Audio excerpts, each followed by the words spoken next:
Salut! Alors aujourd'hui on va parler des cymbales, plus exactement de la casse des cymbales. Alors c'est un sujet évidemment très intéressant puisque franchement casser une cymbale ça fait un peu mal au derrière, hein, pour pas dire une autre expression. Bon, ça coûte assez cher, c'est quand même un sacré budget, donc ce qu'on veut en principe c'est d'éviter de péter des cymbales. Donc on va voir ça ensemble.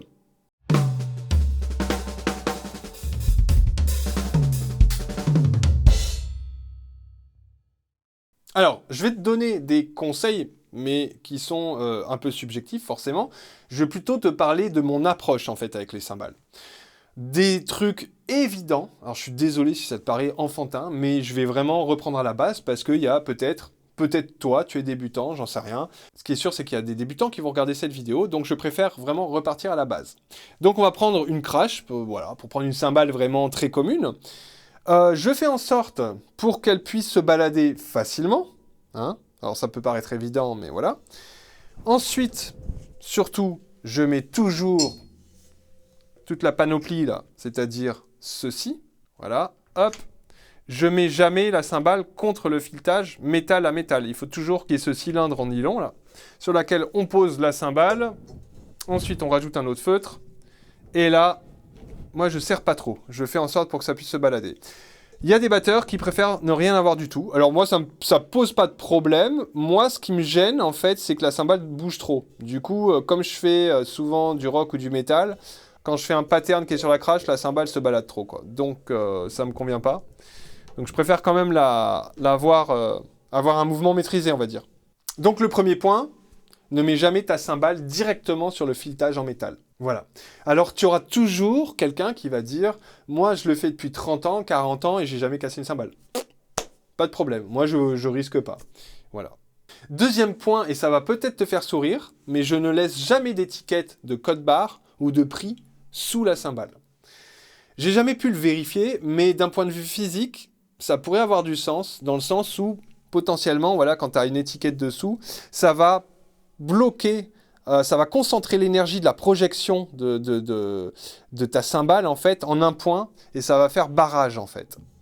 Donc, dans le doute, je suis pas sûr que ce soit pertinent, mais dans le doute, je laisse jamais des étiquettes. En plus, dans l'absolu, ça altère un peu le son.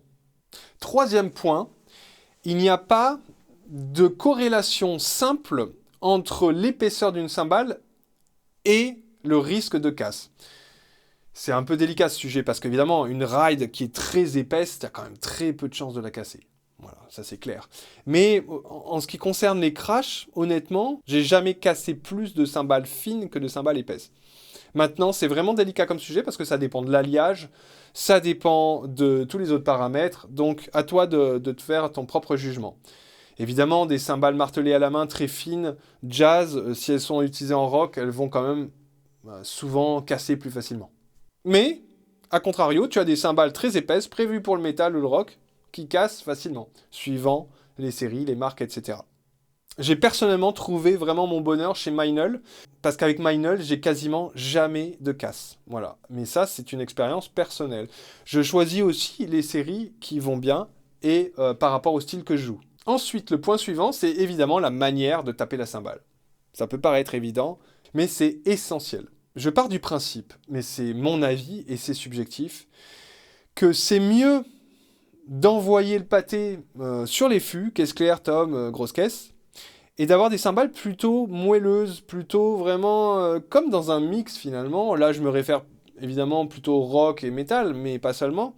Où les cymbales vont être un petit peu en arrière, elles vont être là, mais voilà. Bon, après, évidemment, c'est pas interdit de taper, de cogner, mais il faut savoir que la cymbale, notamment je pense au crash, puisque ça va être des cymbales qu'on casse de temps à autre, ces crashs, c'est pas la peine, c'est pas nécessaire. Après, si tu as envie de le faire parce que c'est ton style, c'est du visuel, etc., fais-le, mais c'est pas nécessaire de la faire saturer.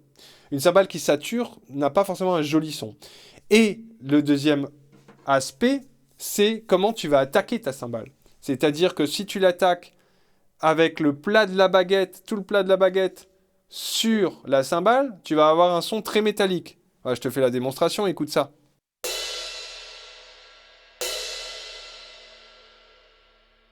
On est d'accord, c'est horrible hein, comme son. Bon, là, je l'ai vraiment caricaturé. Mais si tu le fais un peu plus au bord, toujours un peu avec le plat de la baguette, tu auras un son, moi, que je trouve pas très joli.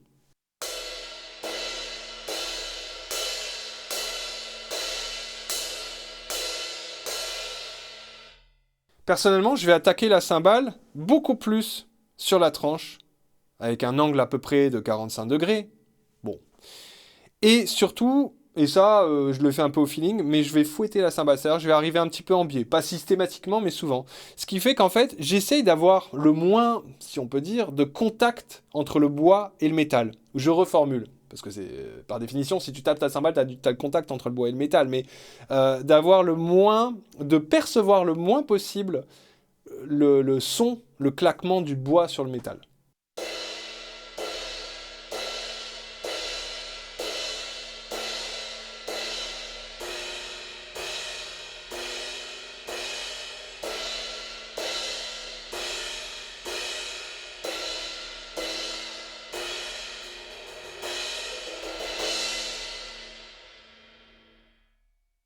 Voilà, très sincèrement, ce volume suffit.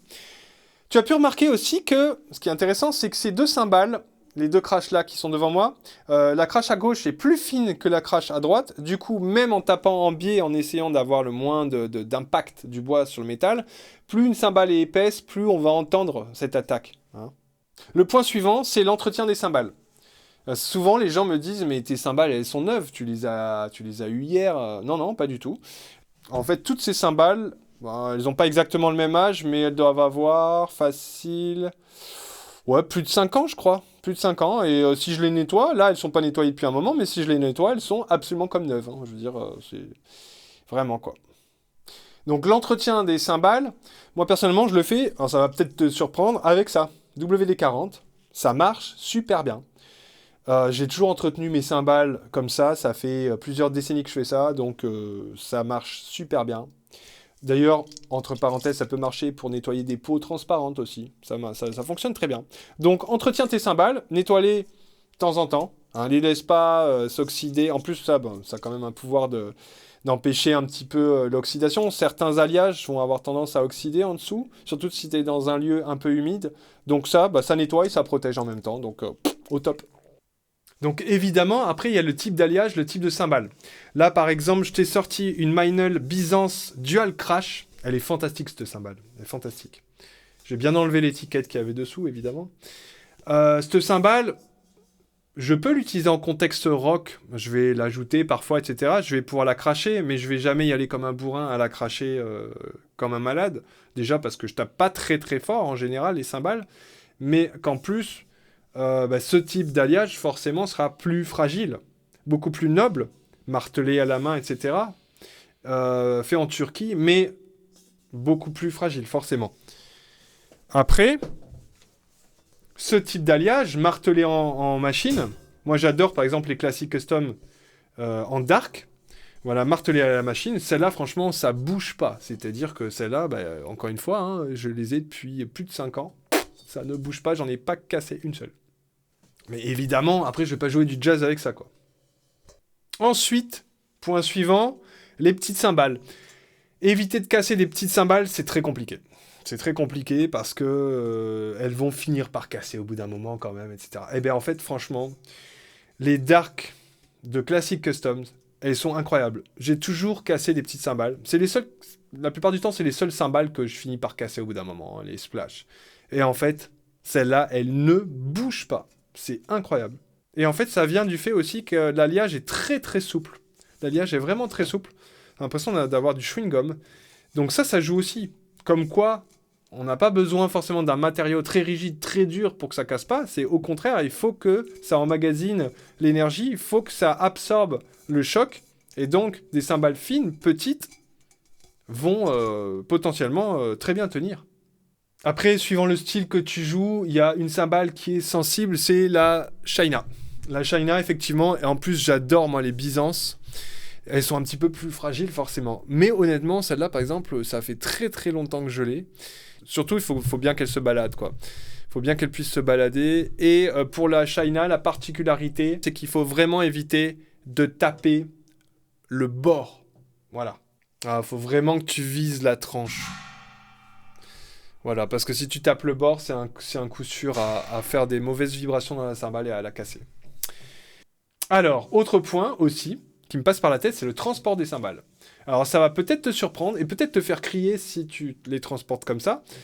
Et ma foi, si ça fonctionne pour toi et que tu as une bonne expérience, eh bien écoute, c'est que mon expérience, elle est subjective comme toute expérience. Mon expérience avec les flight cases solides pour les cymbales, tu sais, où tu as une vis centrale, tu mets tes cymbales, tu les empiles et tu serres, elle est pas bonne. Elle est pas bonne aussi chez pas mal d'amis à moi qui sont batteurs. Parce qu'avec les vibrations, ce qu'on pense, c'est que il y a plus de risque de casse lorsque c'est dans une soute, dans un avion ou dans un camion, un van avec le moteur. Enfin, il y a des vibrations. Et lorsque c'est dans des étuis solides comme ça, moi j'ai l'impression que ça craignait plus, quoi. Surtout si la vis centrale, si les cymbales étaient trop serrées. Or, tu peux pas les laisser trop libres parce que le but c'est que ça tienne et que ça se balade pas, quoi. Donc moi, je préfère largement les sacs de cymbales souples à l'ancienne. Ça marche très bien. Simplement, entre chaque cymbale, évidemment, je mets un intercalaire, si j'ose dire. Autre point auquel je pense, essaye d'éviter de prêter tes cymbales. Alors, personnellement, je trouve que c'est pas une bonne idée. Un petit peu comme une voiture finalement, tu vois, une voiture seconde main, troisième main, etc. Une voiture qui est revendue, achetée, machin. Et ben la boîte de vitesse, l'embrayage, tout ça va morfler parce que tu auras différentes façons de conduire qui se seront succédées et c'est pas bon.